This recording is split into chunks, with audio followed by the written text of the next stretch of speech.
हफीजुल न्याई साहब, जब इस हुकूमत के पल्ले है ही कुछ नहीं तो ये किस बुनियाद पे मुज़ाकरात कर रहे हैं? और इस्टेब्लिशमेंट तो बहुत क्लियर है इस मामले में कि मुज़ाकरात ये कर रहे हैं, लेकिन मेरा ये अंदाज़ा है कि जब वो 9 मई के ऊपर कोई कॉम्प्रोमाइज़ करने को तैयार ही नहीं, और इमरान खान की के मुज़ाकरात की असल यूएसपी यही है, वो कह रहे हैं कि जी मुझे और मेरे साथियों को 9 मई दूसरे मुकदमात में फौरी तौर पर रिहा किया जाए, तो ये मुज़ाकरात की कामयाबी का चांस क्या है? शुक्रिया कामरान। पहले तो मैं मेरा ख्याल में जो चीज़ मेरे जहन में आती है और जिसको मैं समझता हूँ कि करीन अज़ क्यास है, वो ये कि जो 26वीं आईनी तरमीम थी जी उसके ऊपर एक कॉन्सेंसस था। इमरान खान साहब भी ऑन बोर्ड थे, तहरीक इंसाफ भी ऑन बोर्ड थी, और फिर 2-3 हफ्ते जो कुछ उसके ऊपर ब्लो कोल्ड ब्लो हॉट जो कुछ चलता रहा, वो शायद हर बंदा अपनी कॉन्स्टिट्यूंसी को मुतमईन करने के लिए या अपने ही सपोर्टर्स को जो है एक उल्लू बनाने के लिए शायद इस तरह की चाल चलता रहा कि आज टॉक्स ख़त्म हो गई है, ये तरमीम का मसौदा हमें नहीं दिखाया जा रहा है।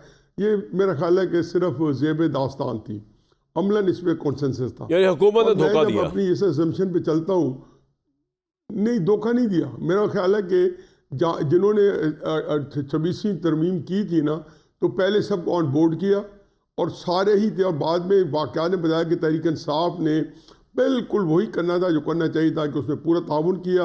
वोट नहीं देना चाहिए था, देना ही नहीं चाहिए था, क्योंकि बहुत ऐसा नहीं है कि उनको वोट दे के ही मनवाया जाता।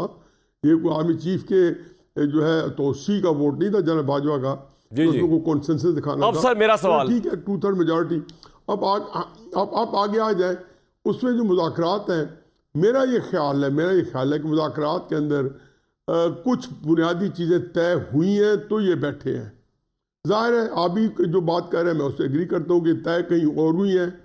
उन्होंने जो SOPs बताए हैं, पैरामीटर बताए हैं, और ये 26 आर्मी, लेकिन न्याई साहब जहाँ पे तय हुई है, who are calling the shots, वो तो बड़े एडमेंट है इस बारे में कि 9 मई के ऊपर कोई कॉम्प्रोमाइज़ नहीं होगा। तो 9 मई के ऊपर रिलीफ किस तरह हुकूमत इमरान खान को दे सकती है, मुकदमात की हद तक भी? मेरा ख्याल है कि मैं उसकी छोटी सी मिसाल देता हूँ। परसों चौथ उड़ान पाकिस्तान में शहबाज शरीफ साहब तकरीर फरमा रहे थे जी, और उन्होंने कहा जी कि उसमें जोश खिताबत में उन्होंने कहा जी कि जो इस वक्त मिलिट्री एस्टेब्लिशमेंट ऐसी पार्टनरशिप नहीं हुई जो है, इनके तल्लुकात हैं कि ये ऐसी मिसाल है कि मेरे मुशाहिदे के मुताबिक पूरे तारीख में नहीं हुई।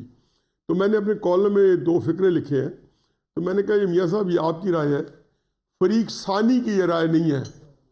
और फरीक सानी जो है, जब कभी कोई वारदात करता है तो फरीक अव्वल को रातों रात वारदात करता है, तो वो कानों कान खबर नहीं होती।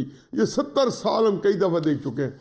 तो अगर कभी आपके खिलाफ वारदात हुई तो इसका आपको नहीं सुनगुन होगी। यही इमरान खान को रोना था कि जी मुझे सर बात ये है, पता नहीं था। और सर जी बात ये है कि ये जो फ्री के ये जो फ्री के अव्वल है ना शहबाज शरीफ साहब की हुकूमत, ये तो फ्री के सानी के बगैर है ही कुछ नहीं।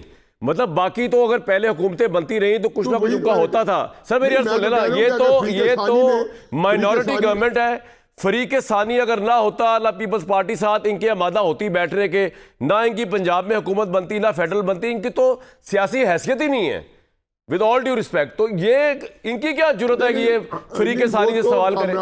कामरान ये पहली दफा हुआ है, पहले कई दफा हो चुका है कि जितने इस वक्त पोजीशन है ना, लीड, चाहे वज़ीर आज़म है, चाहे लीडर ऑफ द अपोजिशन है, चाहे वज़ीर आला पंजाब है, वज़ीर आला KP है, या तहरीक इंसाफ की जो है प्रेसिडेंट है, ये सारे के सारे जो हैं दोनों तरफ जो है, मेरा ख्याल है कि फरीक सानी का ही हाथ है। मैं तो ये कह रहा हूँ कि फरीक सानी जब अगर उनका दिल उचाट हो गया तो शहबाज शरीफ को साहब को नहीं पता चलेगा।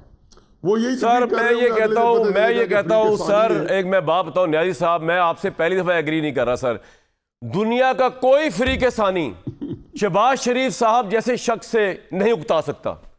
भाई शहबाज शरीफ से आप बताएं और क्या करें? शहबाज शरीफ साहब जो है वो शुरू से ही ऐसे हैं। मेरी बात सुने। उन्होंने कोई जानबूझ के कुछ नहीं किया। आपको पता है ना, वो छुप के मिलते थे उस जमाने के आर्मी चीफ से, नवाज शरीफ साहब को पता नहीं होता था। जी कामरान उकताना नहीं होता। फर्ज किया इस वक्त फरीक सानी ये कहता है कि तहरीक इंसाफ को डिफ्यूज़ करने के लिए, उसका डंग निकालने के लिए, उसको एम्बेरस करने के लिए, उसका हुकूमत कैसा बनाया जाए।